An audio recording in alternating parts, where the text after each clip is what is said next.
À l'Assemblée nationale togolaise, les députés ont voté jeudi 29 juin 2023 la loi autorisant la ratification de l'accord de coopération monétaire entre le gouvernement des États membres de l'Union monétaire ouest-africaine UEMOA et le gouvernement de la République française. Une étape qui marque pour le pays et la sous-région la suite d'un processus entamé depuis 2019 suite aux nombreux débats autour de l'avenir du franc CFA, perçu par une partie de l'opinion publique comme un héritage colonial à remplacer. Les débats aujourd'hui par rapport à la situation économique et financière des pays de l'UEMOA et le processus d'intégration dans les pays de la CEDEAO remet sur tapis la problématique de l'arrimage du franc CFA à l'euro. Et dans ce contexte,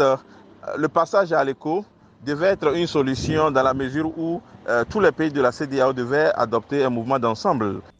En effet, le nouvel accord de coopération monétaire signé le 21 décembre 2019 à Abidjan, en Côte d'Ivoire, représente une révision significative de l'accord en vigueur depuis le 4 décembre 1973 selon l'Assemblée. Il prépare les États de l'Union à l'introduction de l'éco. Et donc, il faut dire que les critiques qu'on observe par rapport à cette position des pays de l'UEMOA, en voulant aller vers un éco UEMOA, avant que l'ensemble des pays de la CEDEAO n'adoptent cette démarche, reste problématique dans la mesure où,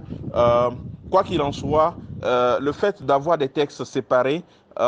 crée des difficultés au passage vers l'éco pour l'ensemble des pays de la CEDEAO.